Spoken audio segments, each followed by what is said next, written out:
Las decisiones hechas siglos atrás nos atrasan y nos desaventajan. El factor más importante del subdesarrollo espiritual, emocional y social, que se manifiesta en la pobreza, la desigualdad, la impunidad, la corrupción y la violencia de nuestra América, es haber heredado casi 4 siglos de analfabetismo bíblico. Me refiero a varios fenómenos que se han complementado en nuestra historia cultural y que nos han sumido en una penumbra espiritual sin lograr que la mayoría de nosotros caminemos en la plena luz de la verdad. Por un lado, la Biblia ha escaseado en nuestra América durante 4 siglos. Por el otro, la Iglesia Católica no ve la Biblia como la leemos los evangélicos. Tratemos primero de la escasez de la Biblia.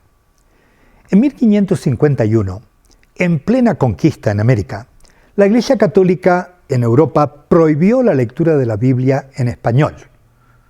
3 años después, 103 versiones diferentes estaban prohibidas en el Index Librorum Prohibitorum. Oficialmente, ese índice rigió por 400 años, pero su aplicación fue despareja. Desde la abolición oficial del índice en 1966, la Iglesia ha regulado lo que los buenos católicos deben leer en buena conciencia mediante el uso de revisiones hechas por las autoridades eclesiásticas de cada libro que se publica sobre tema cristiano. Estas afirman su dictamen que se imprime en las primeras páginas del libro usando 2 frases latinas: nihil obstat, que quiere decir no hay obstáculo a esta publicación, o sea, no contiene herejías, e imprimatur, que quiere decir imprímase. En América, la Iglesia Católica desanimaba la lectura de la Biblia hasta épocas muy recientes, por considerarla como un libro de lectura no recomendable para los laicos, sino disponible para los clérigos. Pero, a partir del Concilio Vaticano II, se declaró que la Biblia era un libro de lectura recomendable y se comenzó a decir la misa con sus lecturas bíblicas en el lenguaje del pueblo. Hasta 1965 se decía la misa en latín y solo se explicaba una porción de los evangelios en español. Por otra parte, la Iglesia Católica no le da el mismo valor a la palabra de Dios que los herederos de la Reforma. Por siglos, la Iglesia enseñó a la niñez católica el contenido de la Biblia como una historia sagrada, una colección de historias útiles e ilustrativas, pero no como un requisito de fe y de vida para los feligreses. Esto hace que la feligresía católica conozca y crea entender las historias bíblicas más conocidas, pero sin entender la autoridad que contiene la palabra de Dios. Por ejemplo, saben de la creación, de la caída, Caín y Abel, el diluvio, Abraham y Isaac, el sueño de Jacob, Sansón, David y Goliat, todas esas cosas.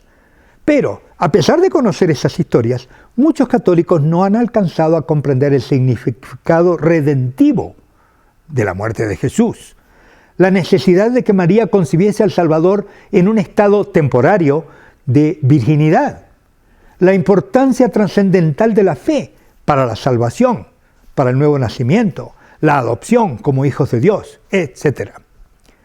Sobre todo, hay un mundo de diferencia entre la historia sagrada y la palabra de Dios, en cuanto al peso que se le debe dar al texto bíblico. La Biblia es una regla de vida y de fe ineludible para los cristianos evangélicos, pero más bien una guía sana y digna de respeto para los católicos. Esa diferencia es el fundamento de la divergencia doctrinal entre las iglesias cristianas evangélicas y la Iglesia Católica. Un tercer elemento que hace que la Biblia escasee entre nosotros se desprende del anterior, y es que la Iglesia Católica subordina las enseñanzas bíblicas a la tradición de la Iglesia y a la cátedra infalible del Papa. Esos factores han causado que la Iglesia haya incorporado numerosos elementos ajenos y a veces contrarios a la Biblia en su doctrina y su ritual.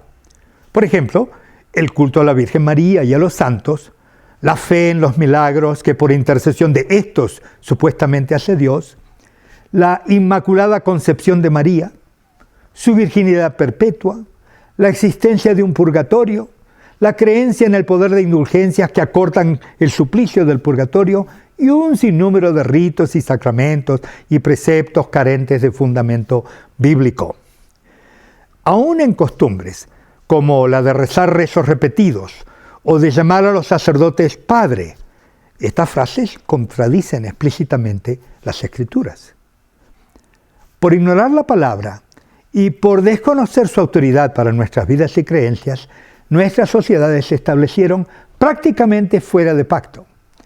La improvisación suple lo que la ignorancia desconoce. La mente y el espíritu insujetos establecen así gobiernos arbitrarios, basados en el temor, en la ambición del hombre, más que en las reglas de Dios. Y esto ha producido sociedades desordenadas, inestables, engañosas, donde la corrupción y la violencia son endémicas e inexpugnables. Estos frutos tristes nos afectan tanto como individuos, así también como naciones.